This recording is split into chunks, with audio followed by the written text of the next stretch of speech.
Baie welkom by vanoggend se gedagte en ek hoop regtig dat hierdie vir u 'n geseënde geleentheid gaan wees. Elkeen van ons kom op 'n stadium voor 'n uitdaging te staan wat vir ons groter voel as wat ons vermoë is.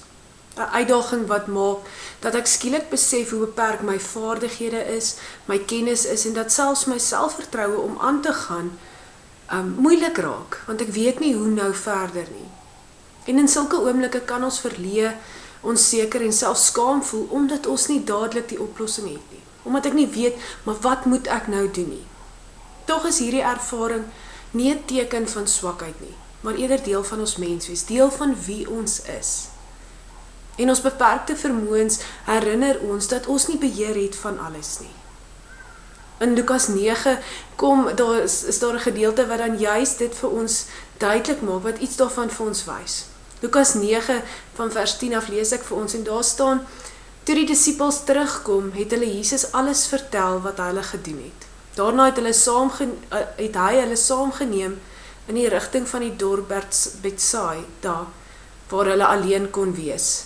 Maar die mense het dit te wete gekom en agter hom aangegaan. Hy het hulle verwelkom en met hulle gepraat oor die koninkryk van God. En die wat genesing nodig gehad het, het hy gesond gemaak. Toe die son begin sak, kom die 12 na hom toe en sê: stuur die mense weg, dat hulle by die dorpe en plase in die omtrek slaapplek en kos kan gaan soek. Want ons is hier op 'n verlate plek.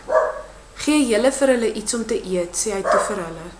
Maar hulle antwoord: ons het hier niks meer as 5 brode en 2 visse nie. Of moet ons self vir hierdie klomp mense gaan kos koop?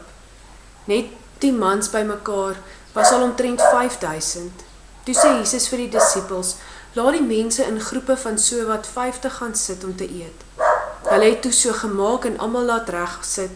Daarna het hy die 5 brode en 2 visse geneem, na die hemel opgekyk en die seën gevra.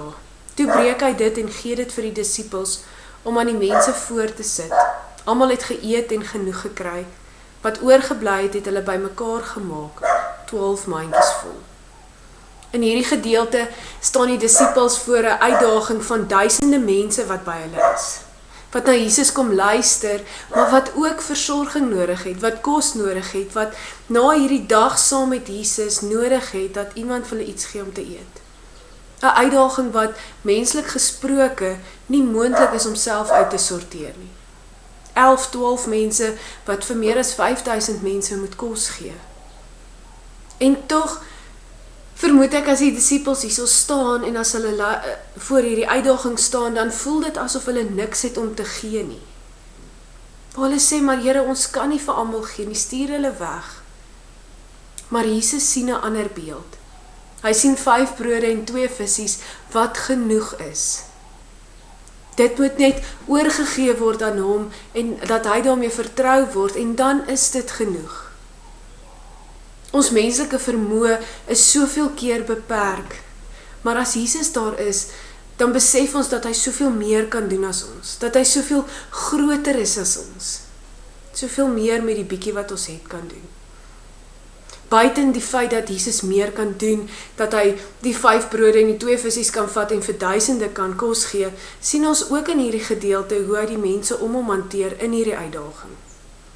Hoe Jesus gaan en as die mense na hom toe kom waar hy eintlik alleen wou wees, sê hy vir hulle: maar kom, verwelkom hy hulle en vertel vir hulle van God se koninkryk. Die disippels aan die ander kant het 'n heeltemal 'n ander uitgangspunt. Hulle kom op 'n punt wat hulle sê: maar ek kan dit nie doen nie, ek weet nie hoe nie. Stuur hulle weg dat hulle self kan gaan sorg. Ek kan nie hierdie vir hulle doen nie. 2 maniere om mense te hanteer as die uitdagings daar is. En in hierdie gedeelte kom leer ons dan en kom wys hy dan juis vir ons om versigtig te wees om mense nie net weg te wys in uitdagings nie. Uitdagings is nie 'n tyd om alleen te wees, om alleen aan te gaan nie, maar om ook ander te verwelkom en te sê: maar kom nader, kom by my huis in. Al is dit nie prakties nie, al maak dit nie sin nie. Want deur dit te doen, deel ons God se grootheid ook met ander, ook in die moeilike tye. Hierdie gedeelte, julle, kom moedig ons aan om daar waar ons in die uitdaging staan, daar waar ons dalk verleë is, nie net vas te kyk in ons eie menslike vermoë nie. Maar dat ons God sal vertrou dat hy gebruik dit wat ons het. Al het ons net 5 brode en 2 visse om 'n verskil te maak, kan hy die situasie verander. Maar ons moet bereid wees om dit vir hom te gee en om te vertrou daarmee. Dit beteken ook dat ons bereid moet wees om te deel en te dien in tye wat dit moeilik is. Want as ons die Here vertrou met die bietjie wat ons het, kan ons sien hoe 'n wonderwerk gebeur. Kan ons sien hoe dinge groter is as wat ons ooit kan dink. Die disippels moes leer dat 5 brode en 2 visse genoeg is vir Jesus.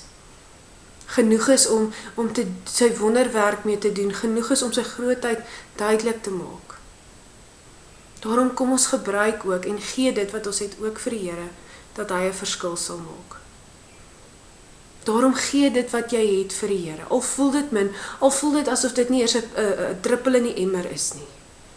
En vertrou dat hy daarmee soveel meer kan doen as wat ons ooit kan. Kom ons bid saam. Here, dankie dat ons die hoop kan hê dat U die bietjie wat ons het kan verander in baie. Dat U die bietjie wat ons het kan gebruik om die uitdaging waarvoor ons staan te verander en soveel genade en seën te gee.